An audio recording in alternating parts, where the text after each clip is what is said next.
ఇక మరొక ముఖ్యమైన అంశం రేపు ఎన్నికల సమయానికి ఒక రకంగా ఎజెండాగా మారబోతున్న అంశంగానే చెప్పుకోవచ్చు. అమరావతిని రాజధానిగా కాదని 3 రాజధానులు మేము ఏర్పాటు చేస్తామంటూ వైసీపీ ప్రభుత్వం ప్రకటించడం, దానికి సంబంధించి ఏవో కొన్ని ప్రయత్నాలు చేయడం, మరి అవి ఎంతవరకు వచ్చాయో మనం చూస్తూనే ఉన్నాం. ఇప్పుడు వైజాగ్లో మేము కార్యకలాపాలు మొదలు పెడతామని చెప్పారు, డేట్లు ఇస్తూనే ఉన్నారు. ఇదిగో మొదలు పెడతాం, అదిగో మొదలు పెడతాం అని చెప్తున్నారు. మరోవైపు న్యాయపరంగా పోరాటం చేస్తున్న పరిస్థితి కూడా మనం చూస్తూనే ఉన్నాం. ఇప్పుడు కోర్టులో కేసులు నడుస్తూనే ఉన్నాయి. ఈ అంశానికి సంబంధించి పూర్తి స్థాయిలో ఎక్కడ క్లారిటీ రాలేదు. కోర్టులో ఏమో ఈ వరుసగా ఈ వాయిదాలు కొనసాగుతూనే ఉన్నాయి. ఎవరో ఒకటి ఇక్కడ పిటిషన్లు వేస్తూనే ఉన్నారు.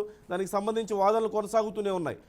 కోర్టులో ఉన్నప్పటికీ కూడా ప్రభుత్వంలో ఉన్నటువంటి నాయకులు మాత్రం మేము కొనసాగించబోతున్నాం, మా పరిపాలన మేము చేయబోతున్నాం అంటూ ఏదో ఒక డేట్స్ చెప్తూనే ఉన్నారు. ప్రతి 2-3 నెలలకు ఒకసారి ఒక డేట్ ప్రకటిస్తూనే ఉన్నారు.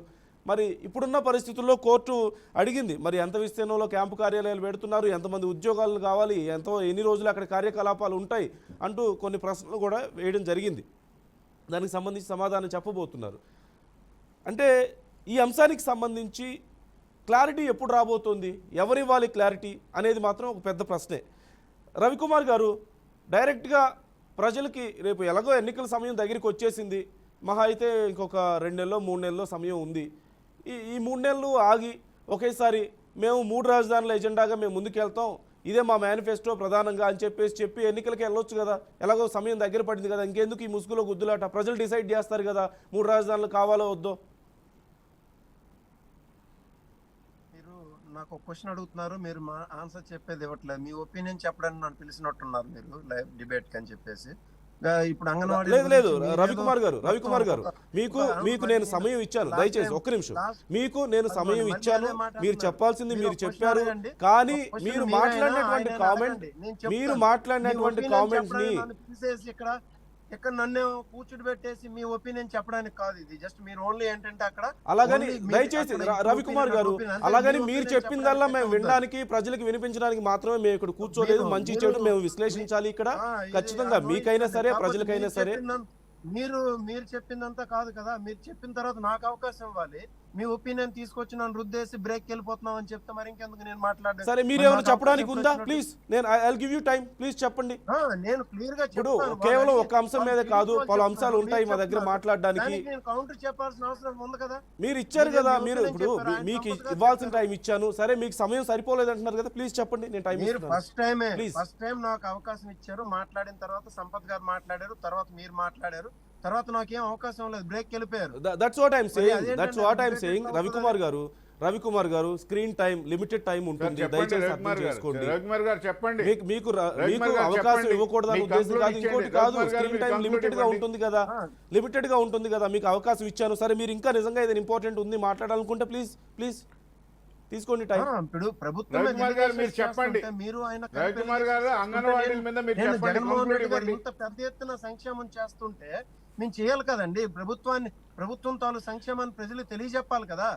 ఇప్పుడు వాళ్ళు చెప్తున్న అంగన్వాడీలు ఏదైతే 13 డిమాండ్స్ పెట్టారో అందులో 11 డిమాండ్స్ ని చెప్పండి. ఇంకా ఉన్న రెండు డిమాండ్లని ఫైనాన్షియల్ ఫేజబిలిటీ దృష్ట్యా ఒక 2 months టైం ఇవ్వండి, మేము చేస్తాం అన్నారు. అంతే, దాన్ని పట్టుకొని చెప్పేసి వాళ్ళేదో ప్రొవోకేషన్ తోనో లేకపోతే ఇంకా ఇప్పుడు రాష్ట్ర ప్రభుత్వం ఏదైతే బడ్జెట్ ఉందో అందులో 72,000 crores అండి ఎంప్లాయీస్ పే చేస్తుంది.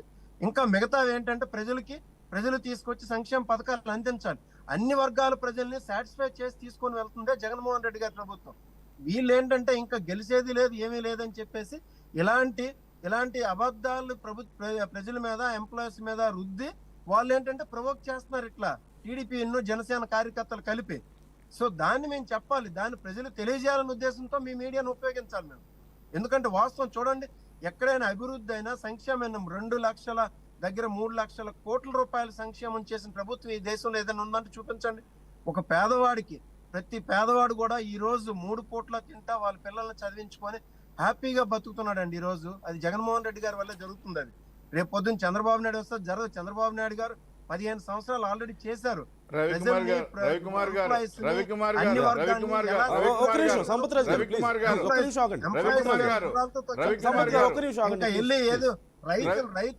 రైతులు వెళ్ళాము, రైతులు వెళ్ళి రవికుమార్ గారు, ఇది మీరు subject electricity మాట్లాడి లేదు దాని మీద సముద్రాజ్ గారు మీరు ఒక్క నిమిషం ఆగండి చాలా ప్లీజ్ ప్లీజ్ నేను మాట్లాడతాను ఆగండి లెట్ హిమ్ స్పీక్ ప్లీజ్. కాల్పులు జరిపించారండి. అది అలాంటి నైజం చంద్రబాబు నాయుడు గారు. చంద్రబాబు నాయుడు గారు ఏదో ఇప్పుడు మొసలు కన్నీరు కాచేసి ఇగో ఇలా జరుగుతుంది, జగన్మోహన్ రెడ్డి గారు అలా అంటే ప్రజలే విశ్వసించరు. వాళ్ళు ఏదో కళ్ళకంటున్నారు 2 నెలల్లో ఏదో ప్రభుత్వం మారిపోతుందని చెప్పేసి. ఆ ఉద్దేశంతో ఇక్కడ చెప్పలేదు. లాస్ట్ టైం పసుపు కుంకుమ తీసుకొచ్చి ఎలక్షన్ దగ్గరకు వచ్చి 10,000 రూపాయలు వేసిన నైజం జగన్మోహన్ రెడ్డి గారి కాదు. ఆయన ఏవైతే హామీలు ఇచ్చారో ఆ హామీలన్నింటినీ ఇలా మేనిఫెస్టో చూపించి 98% మేనిఫెస్టోని ఇంప్లిమెంట్ చేసినటువంటి ముఖ్యమంత్రి ఈ దేశంలో ఇంకొకరు ఎవరు లేరు. అది మీరు గమనించాలి. ఓకే.